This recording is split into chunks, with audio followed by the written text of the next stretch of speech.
Gostaria que os irmãos abrissem suas Bíblias em Apocalipse, capítulo 2, versículos 26, 27 e 28.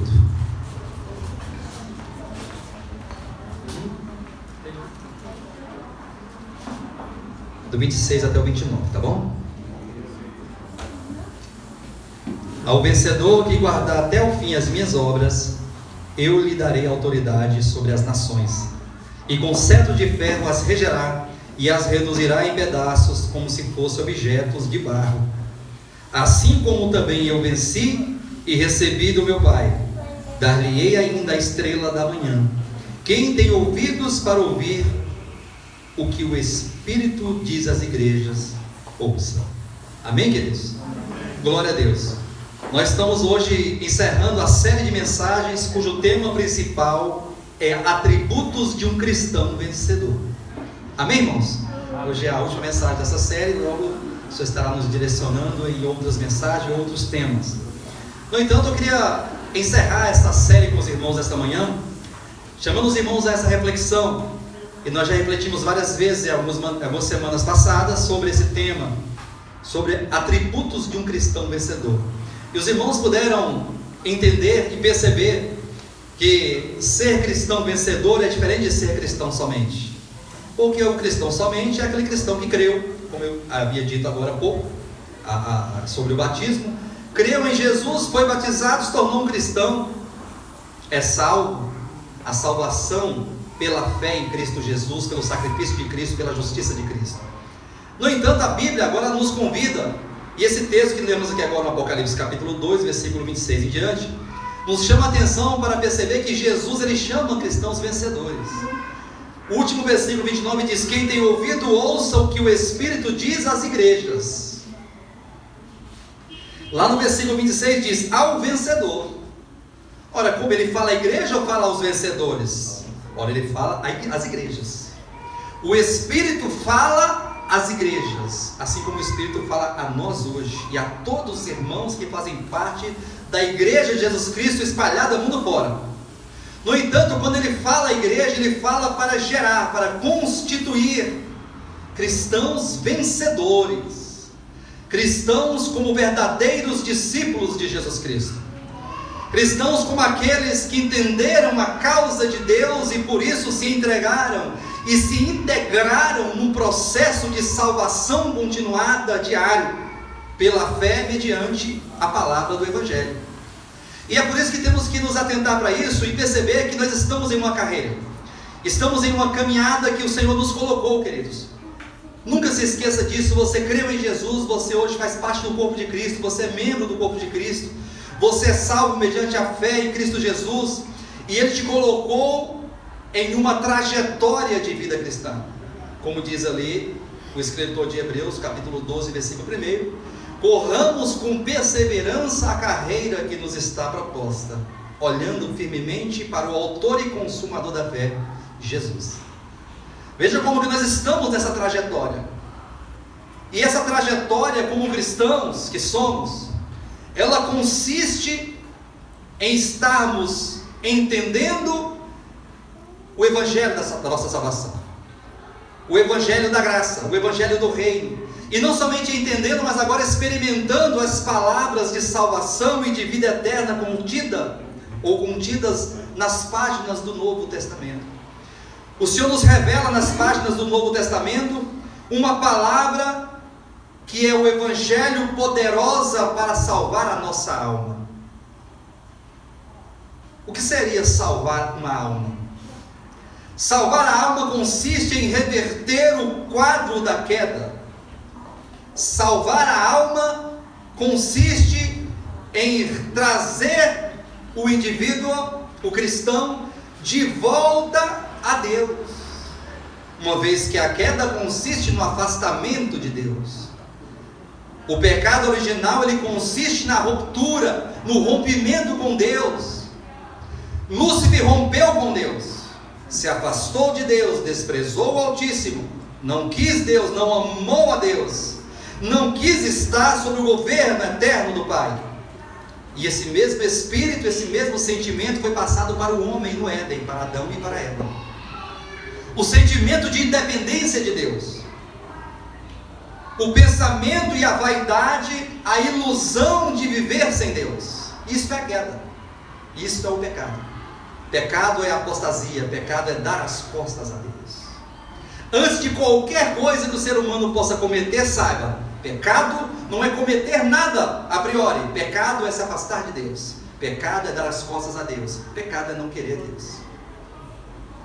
Agora, esse afastamento de Deus, ele vai gerar e vai produzir no homem, na alma, no coração do homem, muitas concupiscências e pensamentos e desejos, e maldades, e iniquidades, perversidades, que o homem agora vai expressar no dia a dia. Todas as maldades e mazelas e misérias e desgraças humanas da sociedade do mundo é oriunda do afastamento de Deus. Então qual é a salvação? Se o pecado original é o afastamento de Deus, é romper com Deus, então qual seria a salvação se não voltarmos novamente a Deus, nos reconciliarmos com Deus, não somente de maneira posicional e eterna, o que ocorreu na cruz do Calvário conosco, hoje somos salvos em Cristo Jesus e estamos em uma condição eterna de salvação. No entanto, precisamos nos reconciliar com Deus a cada dia. É uma reconciliação disposicional, diária. Quantos estão entendendo? Diga amém. Amém. E nós precisamos experimentar isso, essa reconciliação diária com Deus. Pastor, eu não entendi por que diariamente eu tenho que me reconciliar com Deus, porque eu aprendi que os que precisam se reconciliar com Deus são aqueles que se desviaram, que pararam de congregar e que tem tempo que não estão mais congregando e agora estão só bebendo, e eles têm que se reconciliar com Deus, eles também. No entanto, o homem, a nossa mente, o nosso coração caído, o espírito do velho homem que ainda está em nós e é evidente e ativo em nossa carne, essa natureza caída do velho Adão, ela sempre deseja, sempre quer se afastar de Deus. Saiba de uma coisa, o homem nunca quer se aproximar de Deus. Pastor, eu quero, eu sei que você quer, eu sei que o seu coração, o seu desejo é querer Deus, até porque o amor de Deus foi derramado em nossos corações e nós amamos ao Senhor. Diga, eu amo ao Senhor. Eu amo ao Senhor. Isso é fato, isso é verdade. No entanto, há uma natureza em nós que luta contra esse sentimento e essa verdade de querer Deus. E os nossos corações sempre, constantemente estão se desviando de Deus, estão ali, escapola por um lado, escapola por outro, e sempre quer se desviar de Deus. Por isso a necessidade de estarmos nos voltando a Deus, nos voltando à palavra, congregando efetivamente com os irmãos, na comunhão, na fé, na verdade, com visão espiritual, recebendo a palavra, sendo ministrados por Deus, na congregação, no coletivo, porque é esse coletivo, essa ação de Deus no seu jardim, e esse jardim é a igreja. Glória a Deus.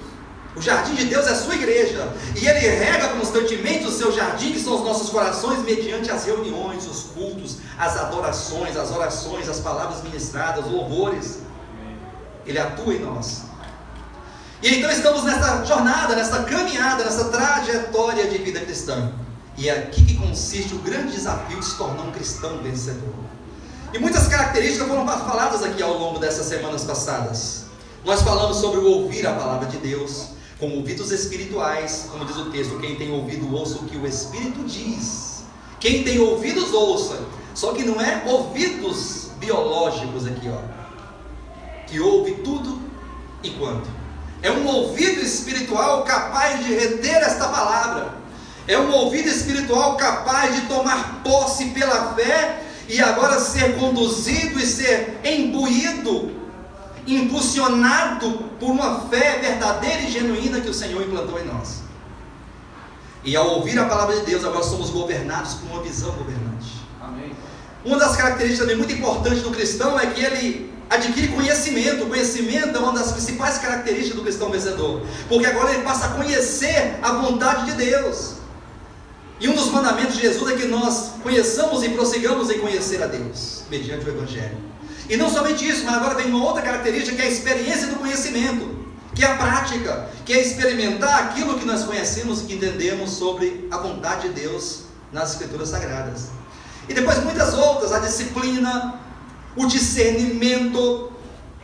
Falamos aqui o tema discernimento, o subtema discernimento, que é um dos atributos do cristão vencedor, o discernimento. Primeiro discernimento, parte 1, discernir o mistério de Deus, que é a economia de Deus, que é o propósito eterno de Deus, que é a vontade de Deus. O vencedor tem que discernir o que é a vontade de Deus. Aí nós chegamos a uma conclusão: a vontade de Deus é Cristo. Então o cristão, ele concluiu no seu coração, no seu espírito, que ele precisa discernir a vontade de Deus, que é Cristo. Só que agora vem o segundo discernimento, a parte 2, que é discernir o corpo de Cristo, porque discernir Cristo é discernir o corpo de Cristo. Não há como entender a Cristo sem entender a igreja. Não há como ter comunhão com Cristo sem ter comunhão com a igreja. Não há como amar a Deus e amar a Cristo sem amar a igreja. Não há como desenvolver a salvação em Cristo Jesus se não desenvolvendo-a no seio da igreja. Porque Cristo é coletivo. Talvez possa parecer essa frase um pouco estranha para alguns, mas nós estamos falando aqui, explicando essas coisas. Cristo é coletivo, Cristo é Cristo e a igreja. A vontade de Deus é o novo homem. Quem é o novo homem? A cabeça e o seu corpo, que é a igreja. É o reino coletivo de Deus, cujo Senhor dos senhores é Cristo e Rei dos reis é Ele. E nós co-reis com Ele e co-sacerdotes com Ele. Esta casa eterna de Deus, que é uma casa única, mas uma casa coletiva, como o próprio Jesus declarou em João capítulo 14, versículo 1, quando ele estava ali para ser traído, na noite que foi traído, ele começou a falar com seus discípulos palavras despedidas, e ele dizia: não se turbe o vosso coração, crede em Deus, crede também em mim. Na casa do meu pai há muitas moradas. Olha só que coisa maravilhosa. Quantas casas existem aqui nesse texto? Na casa do meu pai, quantas casas existem? Esta casa, nela, há muitas moradas. Olha como que é uma casa coletiva. É um corpo coletivo, um só corpo com muitos membros, uma casa com muitas moradas. É um grão de trigo que se transformou em muitos grãos. Como diz o texto sagrado: o seu grão de trigo caindo na terra, não morrer, fica ele só, mas se morrer, produz muitos grãos, que somos nós os que creram. De um só grão saíram muitos grãos. Pessoas redimidas, regeneradas, que nasceram de Deus e que compõem esse corpo eterno e místico de Cristo. Os irmãos estão entendendo, queridos? E agora, diante dessa situação, dessa coletividade, que precisamos discernir o corpo de Cristo e amar a igreja, e valorizar as reuniões da igreja. E quando nós desprezamos a igreja, desprezamos a Cristo. Quando não servimos a igreja, não servimos a Cristo. E quando não amamos a igreja, não amamos a Cristo. Podemos até dizer que amamos, mas na prática não fazemos, porque tudo que está em Cristo está nos irmãos, está nas pessoas, está na igreja, no seu corpo, nos chamados, nos redimidos. Amém, queridos? Por isso o cristão vencedor, ele discerne não somente o reino de Deus, que é Cristo, mas também discerne o corpo de Cristo, que é a igreja. Amém? E não somente isso, discernimento parte 3, discernir o tempo que vivemos. Porque vivemos um tempo complicado, um tempo muito difícil de servir a Deus. É um tempo de muita apostasia, de muito pecado. É um tempo de muito conflito, de muita religiosidade. O pecado está à flor da pele, a maldade, a iniquidade está nos corações dos homens. O amor está esfriando, a iniquidade está aumentando, a injustiça. Então vivemos num tempo muito difícil de servir a Deus, e precisamos discernir o tempo e nunca se esquecer que existe um Criador. Por isso Salomão diz na Eclesiastes capítulo 12: lembra-te do teu Criador no dia da tua mocidade. Amém? Lembra-te do teu Criador no dia da tua mocidade. Eu sei que tem muitos aqui que não estão mais na mocidade, como eu, né? Muitos aqui já passaram dessa fase de mocidade. Mas podemos falar o texto assim, ó: lembra-te do teu Criador nos dias de hoje. Seja você com 14 anos, com 20, com 30, com 50, com 60, com 70, com 90, não importa a idade que você tem, lembra-te do teu Criador. Você precisa discernir o tempo. Precisamos discernir o tempo e saber que o tempo está passando, que a nossa vida está passando, que daqui a pouco estaremos passando para a eternidade, e precisamos fazer jus e aproveitar todos os dias que o Senhor nos deu. Amém, queridos? Amém. E hoje, encerrando essa série de mensagens, falaremos sobre o comprometimento. Olha só, o cristão, ele, depois de discernir Cristo, discernir o corpo de Cristo, discernir o tempo, o que fazer agora? Como se comportar? Como se posicionar? Aí o tema de hoje é comprometimento. Diga comigo assim: Atributos de um cristão vencedor. Atributos de um cristão vencedor. O comprometimento. O comprometimento. Queridos, comprometimento diz respeito à ação ou efeito de se comprometer com alguém ou com alguma coisa. É aquele que se dispõe a estar comprometido com alguma causa. E nós já falamos aqui em mensagens anteriores que Deus ele tem a sua causa. Irmãos, nós sabemos e estamos cansados de falar e de repetir que todos nós temos as nossas causas. Todos nós temos as nossas famílias, os nossos projetos, as nossas coisas, os nossos objetivos, responsabilidades sociais, familiares, matrimoniais, e nós estamos cercados de coisas, de responsabilidades que nos coloca em atividade a cada dia diante da vida social. No entanto, precisamos perceber que acima das nossas responsabilidades e projetos, e acima das nossas causas, temos aqui a causa de Deus. E o que é ser um cristão vencedor nesse sentido? É saber que Deus tem uma causa. Diga, Deus tem uma causa. Deus tem uma causa. Diga, Deus tem uma vontade. Deus tem uma vontade. E o cristão vencedor, ele não se permite passar despercebido diante da causa de Deus, vivendo a sua vida como se nada estivesse acontecendo. Porque uma grande causa eterna, universal, máxima, absoluta e imutável existe dentro de nós, que é a causa de Deus, que é a sua vontade eterna. E o cristão vencedor é aquele que se compromete com esta causa, é aquele que toma esta causa por sua, é aquele que se coloca ao lado de Cristo, como ele mesmo declarou: aquele que não é por mim é contra mim, aquele que comigo não ajunta espalha. Olha só que advertência severa de Cristo, que muito me chama a atenção quando ele diz: aquele que não é por mim é contra mim. Aí eu vou fazer uma pergunta retórica para os irmãos, que os irmãos não precisam responder, né? Retórica não requer uma resposta, pelo menos não uma resposta audível. A resposta está no seu coração. Você é por Deus? Você é por Jesus? Jesus declarou: quem não é por mim é contra mim. Pastor, eu descobri que eu não sou nem por Jesus, nem contra ele, nem a favor dele. Porque assim, eu estou sem tempo ultimamente, corrido no tempo. E assim, eu não tenho como assim, ser por Jesus agora, mas eu não sou contra ele. Não tenho nada contra Jesus. Jesus é maravilhoso, é o Filho de Deus, é o Senhor dos céus e da terra. É a centralidade, é a universalidade do supremo propósito do Pai. Só que eu não tenho nem nada, nem a favor e nem contra. Eu estou assim meio neutro por enquanto, resolvendo umas questões particulares. Logo eu vou me decidir. O texto não permite essa interpretação. Quem é por mim, quem não é por mim é contra mim. Que coisa, que palavra forte, que palavra que muito faz com que o nosso coração trema na base. Quem comigo não ajunta espalha. Olha só.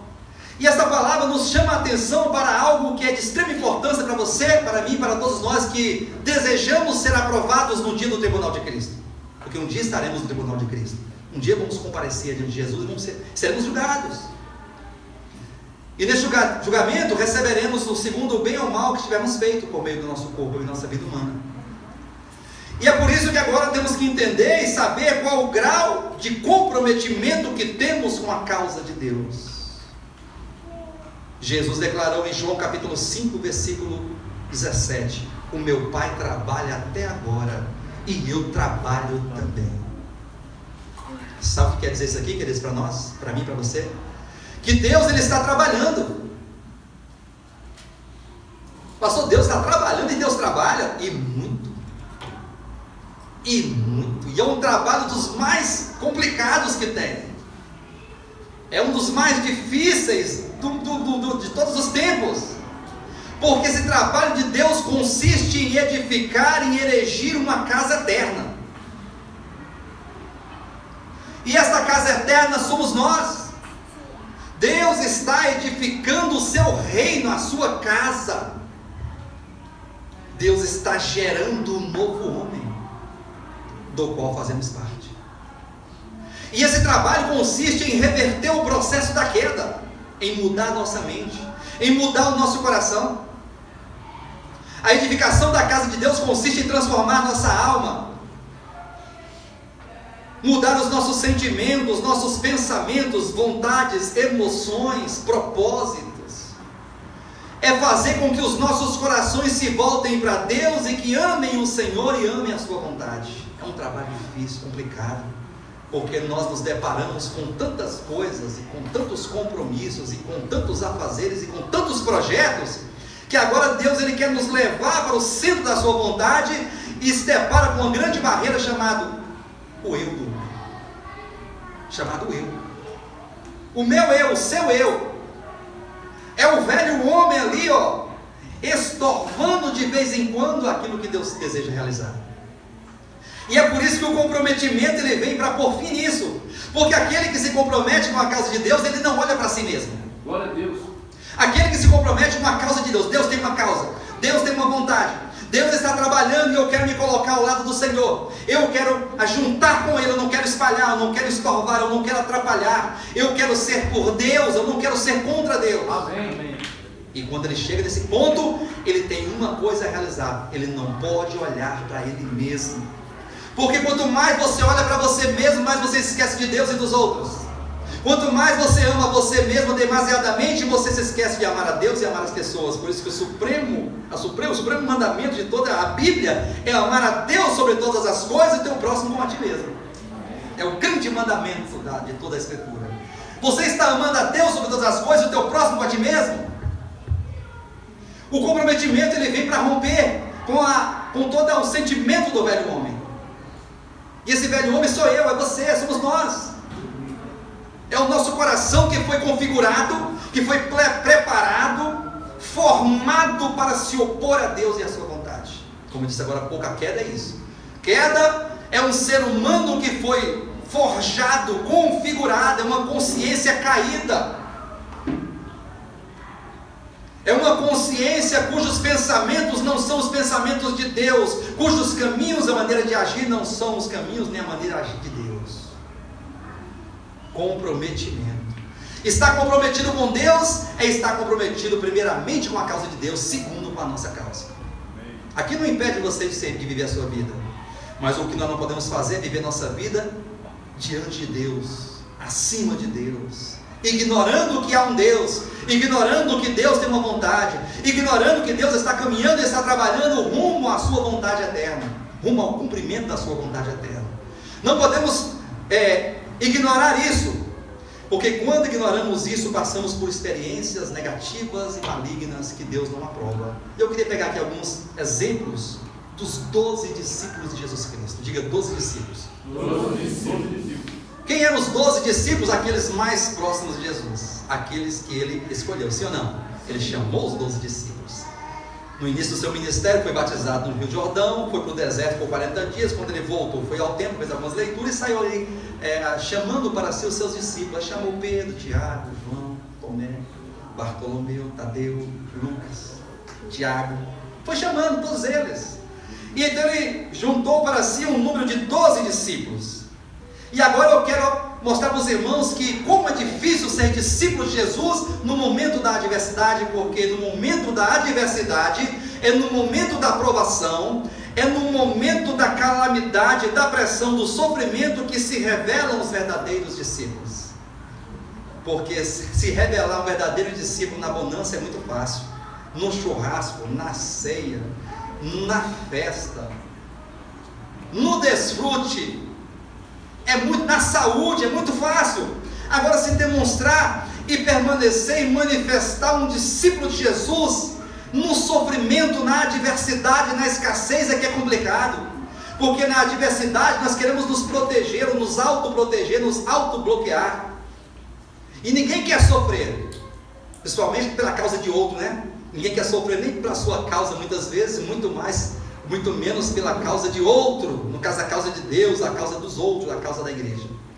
E aqui, quando nós falamos desses 12 discípulos, nós tomamos aqui no ponto de partida da noite que Jesus foi traído. Eu quero que os irmãos abrissem suas Bíblias em Mateus capítulo 26,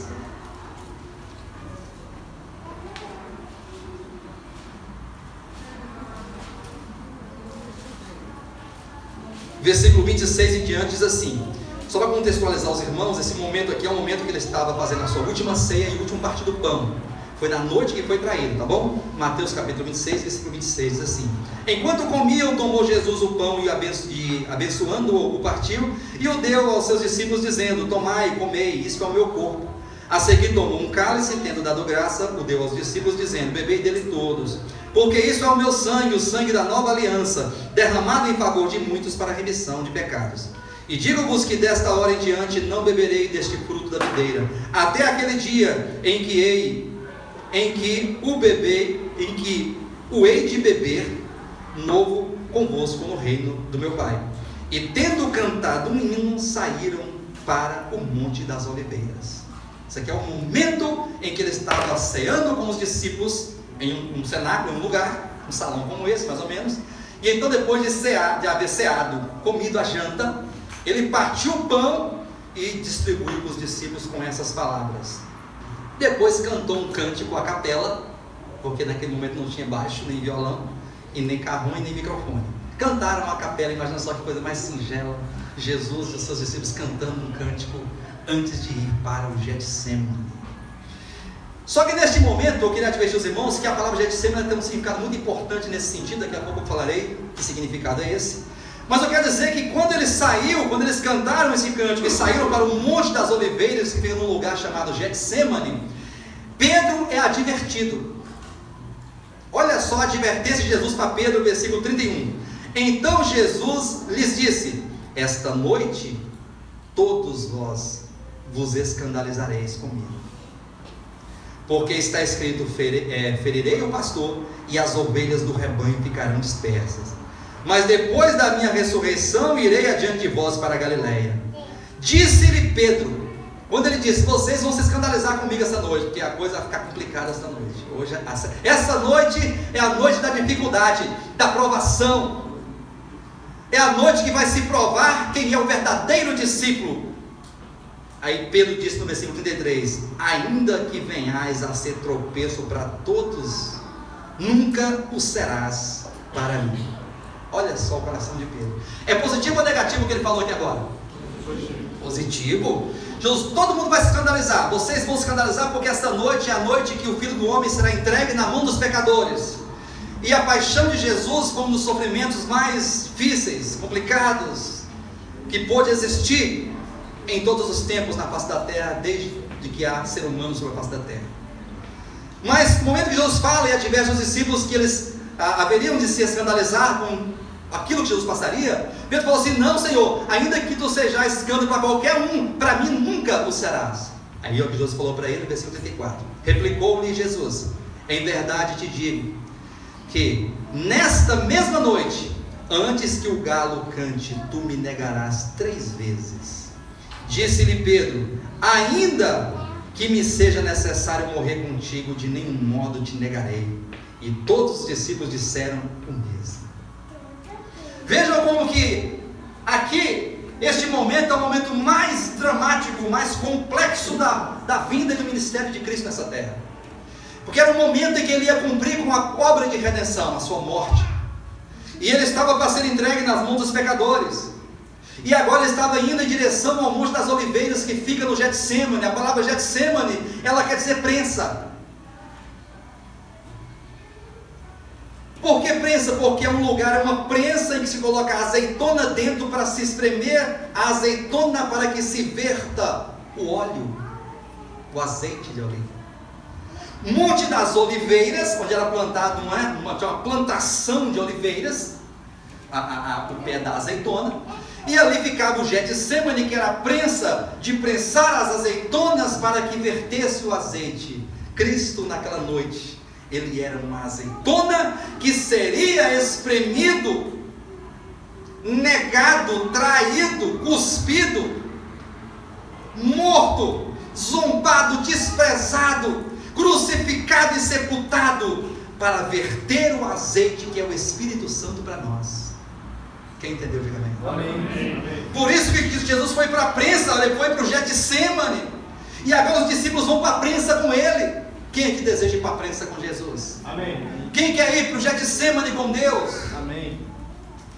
É no momento da adversidade, mas cuidado, Eu sei que os irmãos falaram amém, e está certo falar amém mesmo, porque eu também falo amém, eu desejo ir. Mas Pedro falou a mesma coisa. E é nisso que eu quero que os irmãos, é nesse ponto que eu quero que os irmãos reflitam comigo. Eu desejo que os irmãos reflitam comigo. Porque Pedro, ele falou assim: jamais serás escândalo para mim, Jesus. E eu não vou te negar não, pode ficar tranquilo que aqui é pedroca, aqui é pedrão.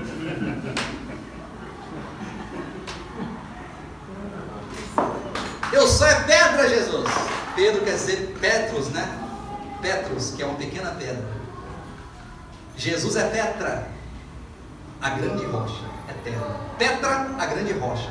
Petros, pequena pedra. E Pedro era Petros. Eu sou é Petros. Eu sou é pedroca, pedrão. E qualquer um desses aqui, ó, desses discípulos aí mole, que esses magrelos aí mole, pode trair Jesus, que eu estou firme contigo. Eu estou pronto aí contigo, ou para a morte, ou para a sepultura, ou para a cadeia, não importa. Deus falou: Pedro, Satanás pediu para acabar com a tua vida, e eu roguei ao Pai para que a tua vida fosse preservada. Tu, quando te converteres, ajuda os teus irmãos. E naquele momento foram para o Getsemane. Estando no Getsemane, apareceram ali os principais sacerdotes, os guardas, e prenderam a Jesus. Quando prenderam a Jesus, olha o que aconteceu aqui no versículo 54 de Mateus 26. Naquele momento, digo, como pois se cumprirão as escrituras segundo as quais assim deve suceder? Tudo estava predito nas escrituras. Naquele momento disse Jesus às multidões: saístes com espadas e porretes para me prender, como a um salteador, como a um assaltante? Todos os dias no templo eu me assentava convosco, ensinando, e não me prendestes. Tudo isso, porém, aconteceu para que se cumprisse as escrituras dos profetas. Então os discípulos todos, deixando-o, fugiram. Começou aqui, ó. No momento que Jesus foi preso, que a coisa ficou preta, que a coisa ficou feia, coloquei agora, vamos ver quem é agora o verdadeiro discípulo de Jesus, quem está comprometido com a causa de Cristo. Todos fugiram. Versículo 57.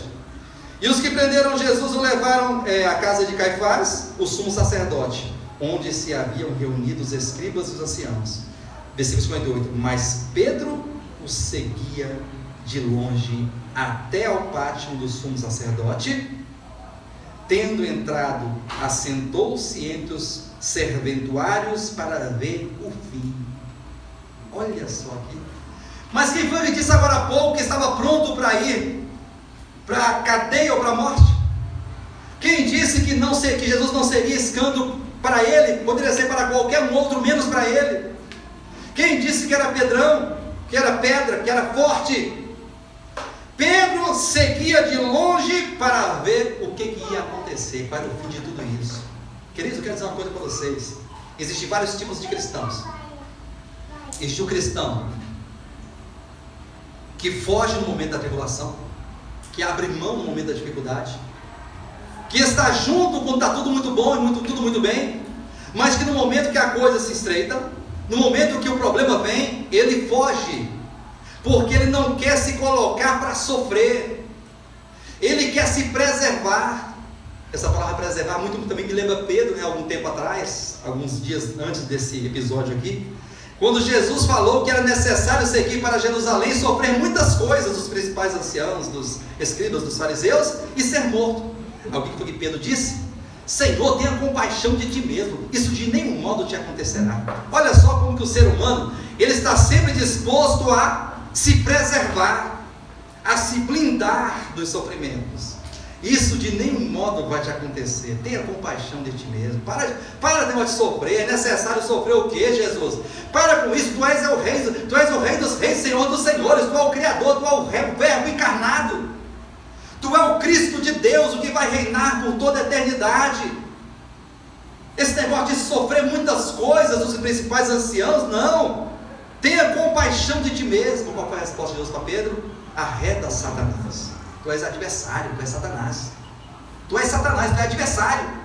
Porque tu não consiste das coisas de Deus e sim das dos homens. Está cogitando das coisas do teu coração e tu se tornou pedra de tropeço. Depois Jesus adverte o mesmo Pedro, dizendo que Pedro ia negar Jesus 3 vezes que o conhecia. E ele fala: não, eu não vou negar, porque eu sou Pedro. E agora o versículo 58 diz que Pedro seguia de longe. Então tem vários tipos de discípulos. Tem aquele que nunca foi discípulo, como Judas, né? O Judas nunca foi discípulo de Jesus, ele estava no meio ali, ó. Ele estava ali para cumprir um propósito. Ele foi colocado como traidor, e Jesus sabia disso, porque Jesus o escolheu desde o princípio. E Jesus sabia que ele havia de traí-lo. Então Judas traiu Jesus, foi embora, traiu, levou os guardas para prender Jesus lá no Getsemane, lá no Monte das Oliveiras. Depois fugiu e se enforcou, se matou. 9 dos discípulos seguiam Jesus até o momento do Getsemane. Quando Jesus foi preso, todos fugiram, os 9. Pedro disse que estava pronto para ir para a cadeia com Jesus ou para a morte, seguia de longe.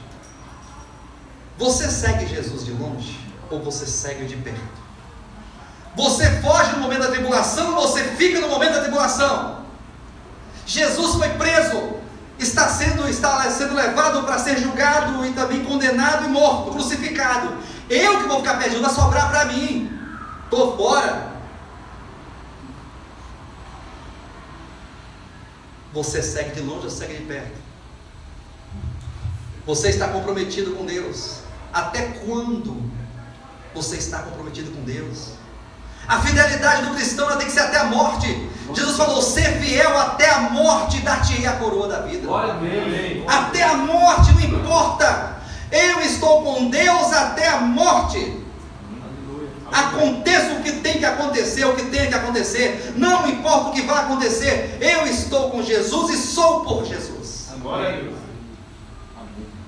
Saiba que Pedro aqui, essa exposição não tem como objetivo expor os servos de Deus, porque depois eles se converteram e foram grandes servos de Deus, e morreram todos eles, foram mártires. Pedro foi crucificado de cabeça para baixo, diz a história. Tiago foi cerrado ao meio. Estevão foi apedrejado. Outros foram mortos ao fio da espada. Outros foram esquartejados, queimados vivos. Paulo foi decapitado em Roma, na cidade que ele nasceu. Vejam como que depois eles se convertem e eles se rendem e vão até o fim, eles vão até a morte, eles vão até as últimas consequências, queridos. Eu quero falar uma coisa para vocês: ter comprometimento com Deus é estar disposto a ir até as últimas consequências. Pastor, esse ministério é estranho. Ele é um pouco estranho porque alguns lugares que eu passei, algumas mensagens que eu já ouvi, é uma mensagem diferente, de cunho diferente, porque ela fala assim: pare de sofrer. Venha que aqui você para de sofrer. Aqui é só vitória. É só vitória. É só vitória. Aqui você deixa de ser cauda e vai ser cabeça. Aqui você deixa de ser empregado e vai ser patrão. Aqui você deixa de sofrer e vai ter alegria. Aqui é só alegria. É só alegria. Pare de sofrer.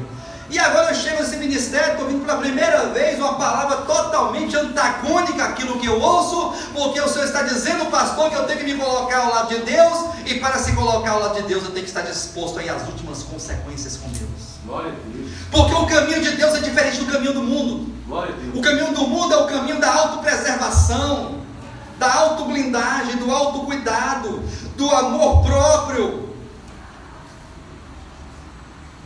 Esse espírito narcisista, né? De Narciso, da autocontemplação, do amor próprio, de não querer sofrer, de querer sempre as coisas boas para você, as coisas ruins que ficam para os outros, que para lá, para cá não, para cá só vitória, aqui é só vitória. Se alguém quiser vir após mim, disse Jesus, tome a tua cruz, negue-se a si mesmo, porque se você não negar a você mesmo, você não vai conseguir tomar a tua cruz, porque o seu eu vai dizer, não tome a cruz, não vá sofrer, pare de ser besta, tenha compaixão de ti mesmo, isso de nenhum modo te acontecerá. O nosso ego fala assim. Mas o Espírito de Cristo, que é o Espírito da redenção, que é o Espírito do Pai, diz: é necessário seguir para Jerusalém, é necessário sofrer muitas coisas, ser morto, mas também tem um detalhe: ressuscitar ao terceiro dia. Diga ressuscitar ao terceiro dia. Ressuscitar ao terceiro dia. A glória precede o sofrimento. A ressurreição precede a morte. Não queira a vida de ressurreição e não queira a glória de Deus se você não passa primeiro pelo sofrimento e pela morte. É um caminho. Por isso que eu falei que nós estamos numa trajetória, e Deus nos colocou nesse caminho para que possamos meditar o que queremos, o que realmente queremos fazer da nossa vida espiritual. Se queremos ganhar a nossa vida aqui hoje e perdê-la no reino, ou se queremos perder a nossa vida aqui hoje por amor a Cristo e ganhá-la no reino e na vida eterna. Amém. É uma escolha. Estar comprometido, e ser comprometido é escolher, é se colocar, é decidir-se por Deus. Aquele que dizia: estou pronto a ser preso contigo até ir para a morte, Jesus, ele estava seguindo de longe, ele estava observando, seguindo de longe. Deixa eu ver o que vai dar esse negócio aí. A coisa está feia, viu? E eu não vou chegar perto não, porque eu não sou besta chegar perto. Vou ficar vendo aqui o que vai acontecer. Muito cristão faz assim, fica seguindo de longe. Congrega num lugar como esse aqui, e eu não quero falar, estou falando de vocês, estou falando dos cristãos na face da terra, de todos os cristãos que congregam em um determinado lugar, mas que eles estão ali seguindo de longe. Eles se assentam na cadeira das cadeiras, eles fazem as suas orações, levantam suas mãos, cantam seus cânticos, dizem amém, glória a Deus, batem palma, mas estão seguindo de longe. Estão observando o que vai acontecer. Deixa eu ver até onde vai esse ministério de redenção. Quero só ver o que vai dar esse negócio aí. Quero só observar.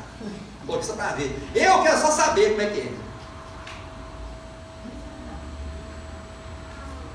Mas havia um discípulo, chamado o discípulo amado.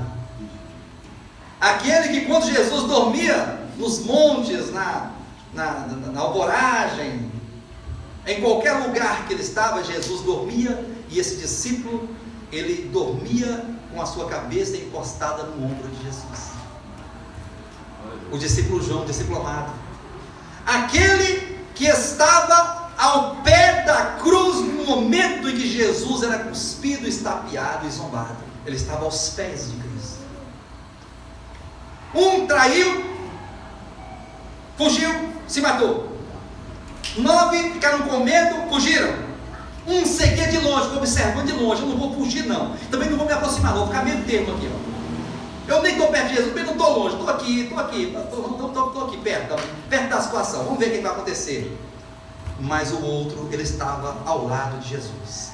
E quando Jesus foi levado para a casa de Anás, para a casa de Caifás, e foi levado para um lado e para outro, amarrado como se fosse um animal, como se fosse um bandido, todo com o rosto todo inchado, levar soco e pancada e cacetada e paulada, com uma coroa de espinho, envergonhado, sendo arrastado para lá e para cá. João estava ao lado de Jesus. João não deixava Jesus.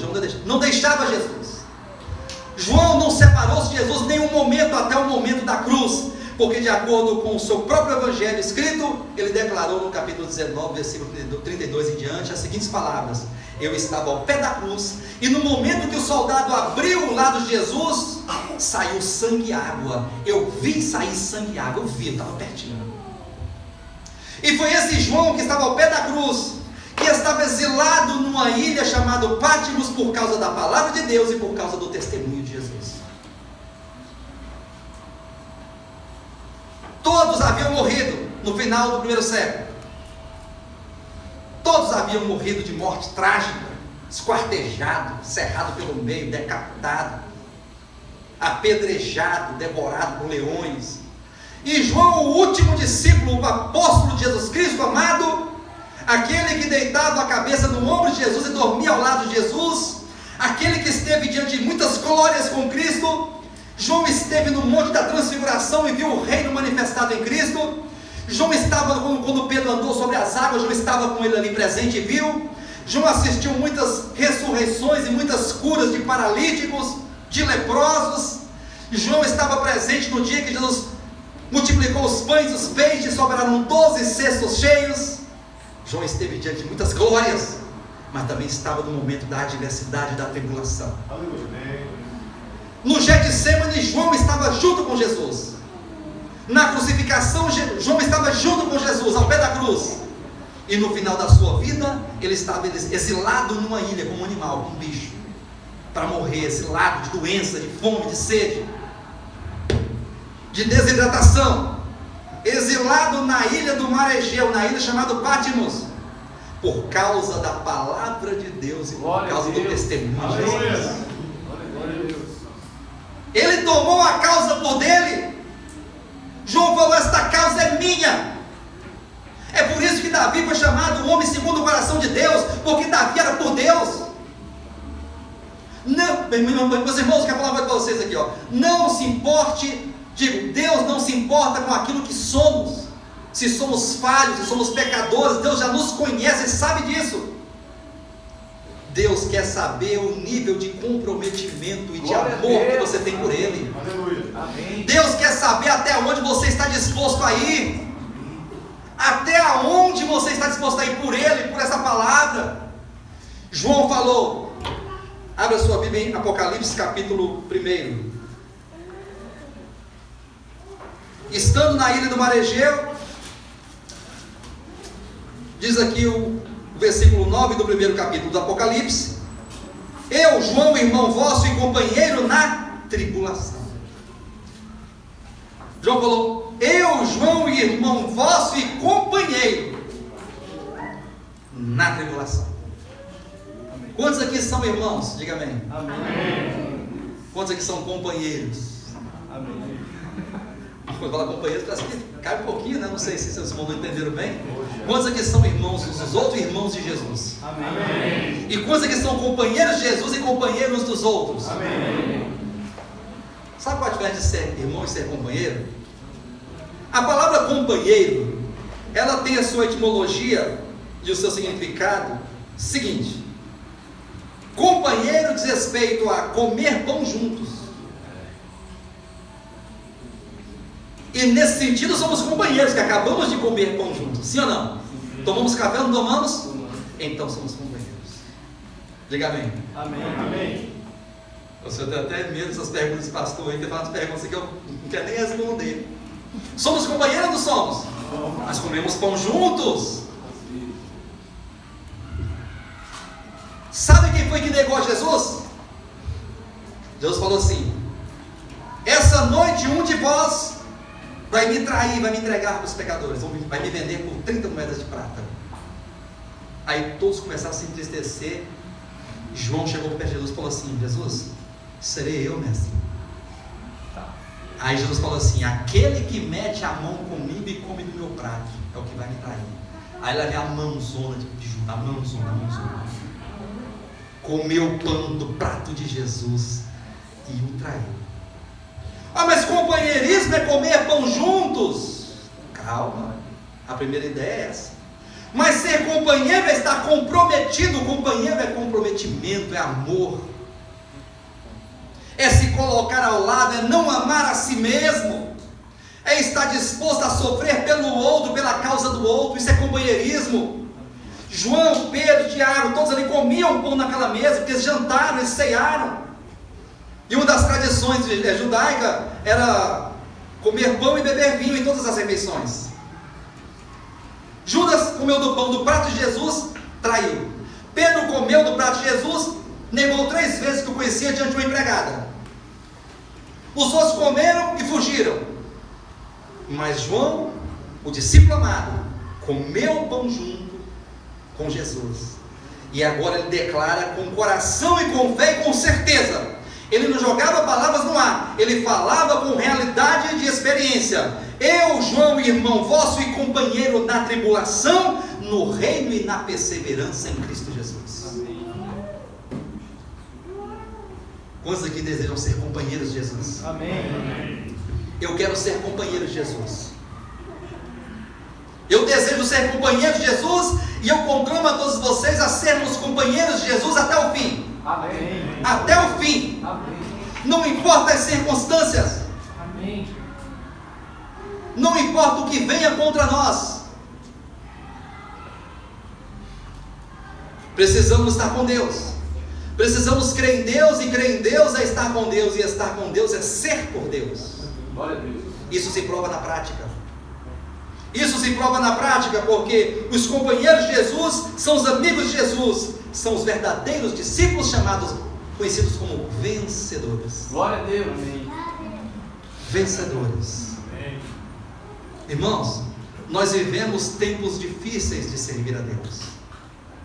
Nós vivemos tempos que a fé, ela está escassa.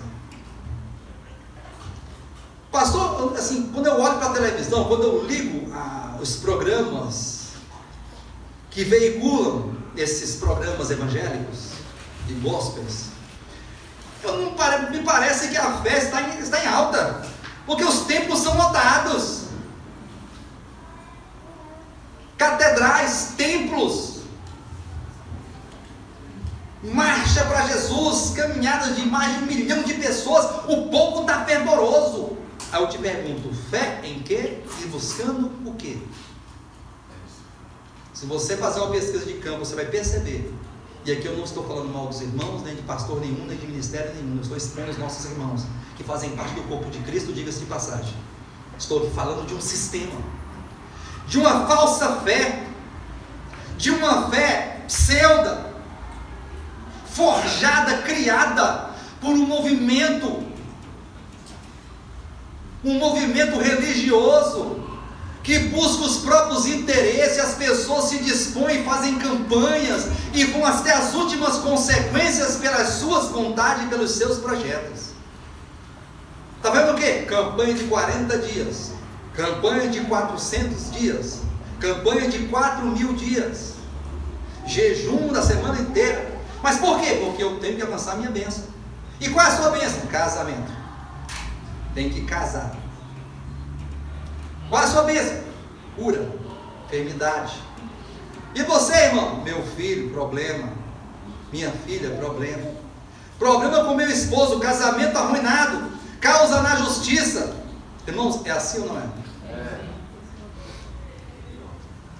Então eu vi que as pessoas estão com fé e com objetivo e com o coração empenhado nas suas causas.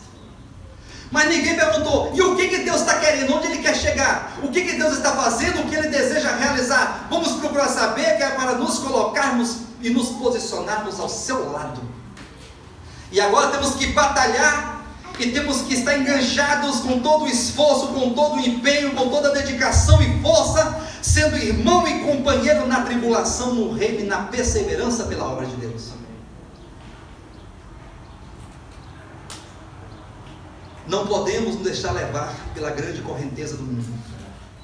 Não podemos nos deixar levar pela situação da cristandade do tempo atual. É um tempo difícil servir a Deus. É um tempo de religiosidade. As pessoas são religiosas. As pessoas não querem saber da vontade de Deus. As pessoas não querem entender o propósito de Deus nas Escrituras, porque isso não importa, isso não dá dinheiro, isso não traz lucro. As pessoas querem pão, querem peixe, querem cura, querem milagres, como naquele tempo de Jesus acontecia. Depois de multiplicar os pães e os peixes, comeram todos fartamente, sobraram 12 cestos cheios. Aí Jesus despediu as multidões, foi para o outro lado do lago Genezaré. No outro dia cedinho, nasceu o sol. Quem estava lá? A multidão toda. Jesus, bom dia, Jesus. Bom dia, mestre. Mestre, bom dia. Bom dia, Jesus. Tu vieste para cá, não avisaste nada para nós? Que coisa boa estar contigo nesta manhã maravilhosa. Jesus falou assim, olha, vocês me buscam pelo pão que perece. Vocês querem tomar café da manhã, jantaram ontem e hoje querem café da manhã. Vocês estão buscando a mim pelo pão que perece. Mas eu quero aconselhar vocês, trabalhar e se esforçar, e não pelo pão que perece, mas pelo pão que subsiste pela vida eterna. Glória a Deus. Amém. Pelo pão eterno. Glória a Deus. Aleluia. E o verdadeiro pão é o pão vivo que desceu do céu. Eu sou o pão vivo que desceu do céu. Esforcem-se e trabalhem por mim, por obter a mim, Aleluia. por conquistar a mim. ou seja, conquistar a Cristo. Porque aquele que não beber do meu sangue e não comer da minha carne não tem parte no reino do meu Pai. Aí a multidão ficou assustada com isso, né? Comer sangue, beber carne, ninguém quer canibal, ninguém quer índio. E dura esse discurso, quem pode ouvir isso aí? Não, aí a multidão começou a ir embora. Foi todo mundo embora. Porque a multidão não quer saber de palavra de vida eterna. Multidão não quer evangelho, multidão não quer o pão vivo, multidão não quer Jesus Cristo, Deus, a vontade de Deus, não. Quer as coisas. Foram embora todo mundo da multidão, todos abandonaram Jesus, ficou os 12. Jesus falou para eles, um de vocês é diabo, eu descartando, tem só 11. E para os 11 eu falo uma coisa para vocês, pode ir embora também se quiser. Fiquem à vontade. As portas estão abertas. Aí Pedro disse, Senhor, para onde iremos se só Tu tens as palavras da vida eterna? Para onde é que nós vamos? Nós não vamos te deixar. Irmãos, Pedro era fraco, mas Pedro amava Jesus. E pode ser o seu caso hoje. Você tem as suas fraquezas, as suas dificuldades, mas eu sei que você ama Jesus. O que está faltando é só uma aproximação de Deus, é uma renovação na sua mente. Amém. Um avivamento no teu coração de Deus. Está faltando um compromisso com Deus. Faça uma aliança com Deus. Se volte para o Senhor, abrace a causa de Deus e tome ela por sua causa. Se coloque ao lado de Deus, seja amigo de Deus, seja companheiro de Jesus Cristo e seja um cristão vencedor. Amém.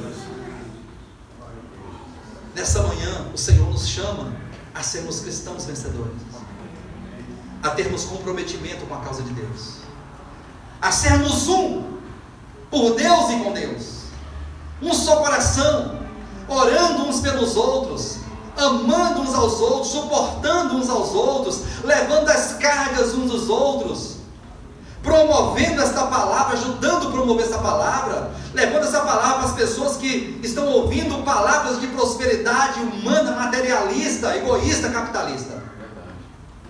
Levar uma palavra de libertação para a alma e para o coração, uma palavra que vai fazer de todos nós e de todos aqueles que a ouvirem e que a praticarem verdadeiros discípulos, cristãos vencedores e autênticos cristãos verdadeiros.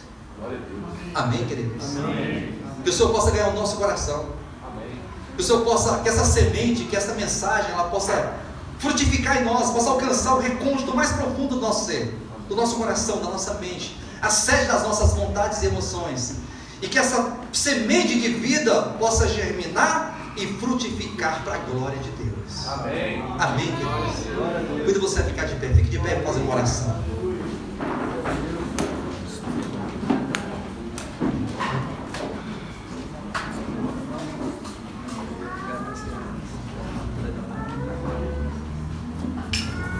Vamos orar neste momento e vamos cantar um cântico em seguida e vamos estar encerrando a reunião, amém? Feche seus olhos e abra o seu coração neste momento e fale com o Pai Celestial.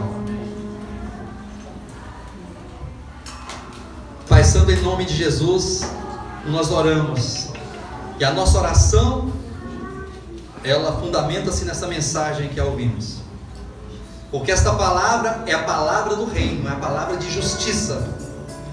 Não é uma palavra qualquer do homem, da religião, da teologia convencional dos homens, não. Esta palavra é uma palavra de vida eterna.